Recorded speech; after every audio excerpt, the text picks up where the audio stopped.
Olá, pessoal de casa, sejam bem-vindos ao programa Todo Dia.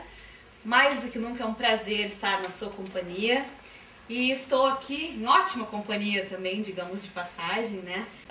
Estamos reunidos aqui no Sebo Dom Casmurro, um espaço de café, de literatura, de encontrar os amigos. O que eu noto aqui, que as pessoas vêm para cá por livre e espontânea vontade, né? Não há um rigor assim de permanência ou de obrigatoriedade, salvo o nosso trabalho sobre o grupo do Trivium, né? Que o Heraldo também acabou acolhendo aqui. Foi aqui que nasceu essa proposta. Edu, vamos mostrar aqui. Que a gente faz encontros regulares, mas daí também com a orientação, com o apoio dele, né? E aí sim, esses sim, são encontros regulares. Agora, sábado a gente fez o 24º encontro, e até para comunicação, né? Nós acabamos recebendo dessa editora 7 livros de doação em função dessa nossa iniciativa. E aí a gente está sempre dando o endereço daqui para tentar, né, direcionar tudo para cá. Porque foi aqui onde nasceu, né? Teve o apoio dele. E aqui nada como agora fortalecer mais ainda. Exatamente, continuar sendo aqui. Já que tu falou do Trivium, explica pra gente o que significa Trivium, porque eu sei que vocês aqui, não sei se o Nobre faz parte, do Trivium? Não, do Trivium especificamente não. Eu acho que tu já viu mas pode participar, né? Isso, claro. Tá aberto isso, vocês estavam comentando, né? Isso é bem legal. A característica do Trivium, justamente na Idade Média, era um estudo feito em função de três áreas do conhecimento: a lógica, a gramática e a retórica. E uma das características fundamentais era a liberdade de vir e participar se quisesse. A gente está tentando manter nesses mesmos moldes. A não obrigatoriedade. A liberdade de escolha. Porque quando alguém quer aprender, é muito mais fácil que ele aprenda. Porque um dos grandes problemas que nós temos é que as pessoas são obrigadas a aprender, são obrigadas a ler determinados... O prazer não é o mesmo, né? Exatamente. Então, quando se tem um grupo, uma escola, um local, aqui no nosso caso um grupo em que as pessoas vêm aprender porque querem aprender, elas aprendem. Não é uma questão de que elas não pagam nada, e às vezes as pessoas dizem: não vou pagar isso aqui, porque aí eu sei que vai sair dinheiro, se eu não for eu vou perder o dinheiro, etc, etc. E aí a pessoa não aprende do mesmo jeito, ela vai, se entedia, etc. O que acontece aqui? Não há uma mensalidade, não há nada, e o nosso grupo, ele prima por isso. As pessoas vêm aqui, elas têm a liberdade de entrar e sair do horário que quiserem. A questão é, quanto mais tempo ficarem, mais vão aprender e mais vão se desenvolver. Nós, eu e o Cláudio, que já lidamos com essa questão das artes liberais há mais tempo e que resolvemos fazer esse grupo por causa do livro, que é a primeira publicação dessas realizações, a primeira produção em português sobre esse tema. Antes disso nós tínhamos coisas muito esparsas, material muito esparso, coletava num livro, coletava no outro, coletava na internet, e nada que pudesse ser amalgamado em alguma coisa que pudesse criar um grupo realmente. E com a publicação desse livro nós conversamos e disse: bom, por que nós não, já que temos essa produção, não transmitimos para as outras pessoas? Porque é uma questão de que o nosso contato com as letras é a questão das pessoas que vêm aqui é uma questão intrínseca, é uma necessidade que nós temos de ter contatos com outras pessoas que gostam das letras.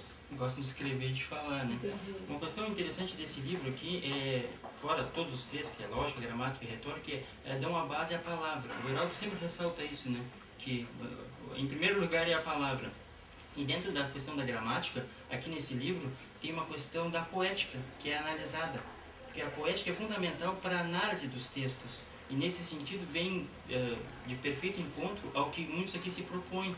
Eu estava falando para ti antes, né, que eu aprendi muito com o Nobre aqui em algumas palestras mais ou menos informais que ele deu sobre poesia, sobre métrica, rima. Para mim foram aulas fantásticas. Como as pessoas perdem, né, quando elas se esquivam de algumas situações como as que vocês estavam falando, que tem gente que de uma determinada área não se aproxima da outra, tem uma certa, às vezes, rivalidade, né, enfim, e tu deixa de aprender e até mesclar um pouco os conhecimentos, porque eu acho que não é porque de repente tu não escreva poesia que a poesia não faça força para tua outra área que tu de repente escreve, enfim. Então, como é importante, né, fazer parte desses grupos e assimilar um pouco a mais daqui, um pouco mais ali. Que na verdade ele falou, eu não conheço ainda assim muito ele. Uma coisa que eu vou te dizer assim, já instantaneamente, tu falas muito bem, assim. Obrigado. Tem uma fala muito boa, assim. Eu trabalho na questão de imprensa. Muito boa mesmo. E eu acho que assim, é bem aquela coisa. E também... o Trivium ajuda muito, não só na questão, porque a retórica, ela é tanto falada quanto escrita. E eu acho que quanto mais a pessoa lê, mais isso também ajuda na escrita, né? E vice-versa. Eu só vou pegar um gancho do que tu falou, da questão da segmentação do conhecimento. Uma das questões que nós estudamos no Trivium é que se perdeu nessa questão, essa passagem da educação medieval para a educação moderna, se perdeu essa questão do homem completo, em que se tem o conhecimento em áreas amplas. Todos os conhecimentos hoje em dia são ferramentas. Então, se eu vou ser um biólogo, eu vou aprender sobre biologia, sobre como funcionam os animais, como funcionam as plantas. Filosofia para mim não tem função nenhuma, política para mim não tem função nenhuma, história para mim não tem função nenhuma. Essa é a visão que se tem, porque é uma visão mercadológica do conhecimento.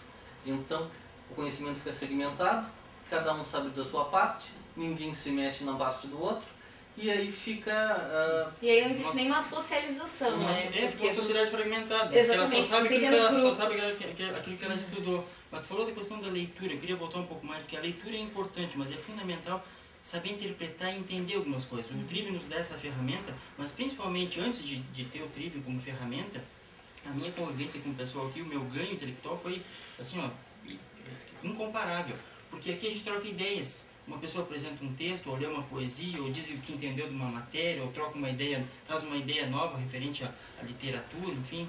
E essa troca, que para mim foi tão fundamental quanto o estudo do Trivium. Por isso que é bacana ter grupos assim como esse, né, que não só fazem da escrita e da leitura um prazer, mas um exercício, né? Essa ausência do escrever é um reflexo da ausência do ler, né? Porque quem não lê não escreve, não Exatamente. adianta. E nós temos, uma vez, eu achei que tinha sido brincadeira. Tem gente que acha que isso é brincadeira, né? Uma brincadeira, aliás, uma questão que me disseram que eu achei que fosse brincadeira e depois foi revelado que era uma verdade. Eu trabalhava na TV FURG, na produção, e comentando sobre leitura, etc. E aí um dos colegas disse, lembra da fulana que trabalhou aqui? Ela era uma jornalista formada, e ela disse que se orgulhava de ter se formado em jornalismo sem nunca ter lido um livro. Fora os necessários para a formação básica. Ela nunca liu um livro. Ela nunca leu um livro de literatura, um livro biográfico. Nada. Só os referentes à formação dela. E tinha um orgulho absurdo, ininteligível. Obscuro ali, realmente. Quanto a isso. E quem lê tem a necessidade depois de ver tantas histórias, de ver tantas vezes. Esses dias eu li eu não lembro agora quem escreveu, que diz, uma pessoa que lê vive muitas vidas, quem não lê vive uma vida só, porque nós vivemos a vida do personagem, nós nos entristecemos com as suas tristezas, nós vivenciamos as suas traições. Nós falávamos agora aqui no intervalo sobre a questão do Dom Casmurro, que tem a Capitu, tem Bentinho, etc. E nós nos envolvemos dentro daquilo e vivemos mais uma vida. Então, quem lê, vive muitas vidas. Quem não lê, vive uma só. E é incrível como isso reflete na incapacidade, e não só na incapacidade, mas na falta dessa necessidade que os leitores de já algum tempo começam a ter de querer registrar suas próprias experiências, sendo numa biografia, sendo numa crônica, transmitindo seus pensamentos, ou sendo mesmo numa ficção, para transmitir algumas ideias.